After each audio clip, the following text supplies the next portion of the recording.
Good everybody, what's up? It is Robert, and today's question is, what are the pros and cons of having a personal brand directly associated to your business if you are the face of your business?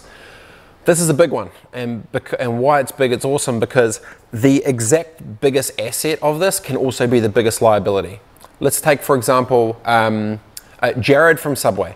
Jared from Subway for 15 years or whatever it was the face of the business, was pushed out with multi-million-dollar campaigns consistently over years, was the absolute legend. Now look, obviously, if Jared got really fat again, that's going to be a huge issue for the brand, but at the same time, what ended up happening with all the, when he got arrested, with all the bad stuff that went down legally, with the stuff that he'd been involved with, that flippin' hurt the brand a lot.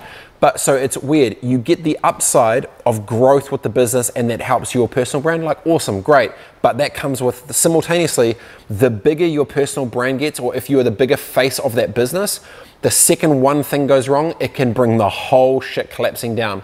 So it's a really interesting one to play with. Where I kind of like who plays with it is Richard Branson. He does it really well. And what I like specifically about what Richard does is he is the face of Virgin. His personal brand is built around fun, cool shit in business. Now look, if things don't get executed at a lower level or whatever, even if things fail or flop, you know that what his kind of brand's about and you know how that rolls. He's got such a strong, genuine intent of who he is kind of as a person that it helped build this entire ecosystem. But simultaneously, there will be many times, say even look at the Tiger Woods analogy of like he becomes the face of a brand, things happen and instantly hundreds of $millions disappear overnight and the whole game sort of changes. So I think one of the biggest assets and liabilities is being the face of a business.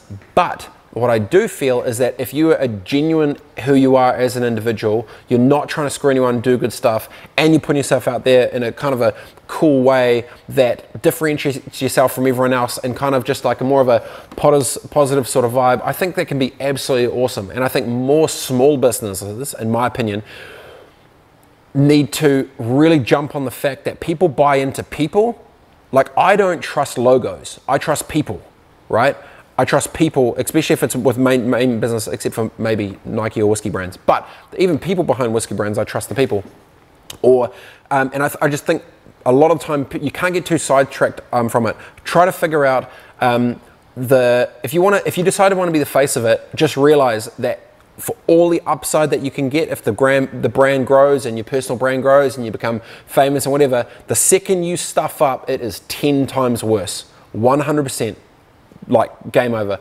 The way I think about it is like John Daly versus Tiger Woods. John Daly, loose, gnarly, out there, fun, playful, smoky, boozy, gnarly dude. You look at Tiger Woods, the personal brand of one is the expectations are certain, expectations are another one. So, you know, if John Daly goes out there and has a big night in Vegas, that's a regular Wednesday for John. If Tiger Woods did that, it's a different story. So just be very wary. If you want the upsides, be prepared for the downsides. That's my 2 cents on that around that question. If you've got a question you'd like to ask, feel free to go ahead, hit the link below, send it back through, ask anything you want, more than happy to help, and we'll go from there. Have a good day, team. Peace.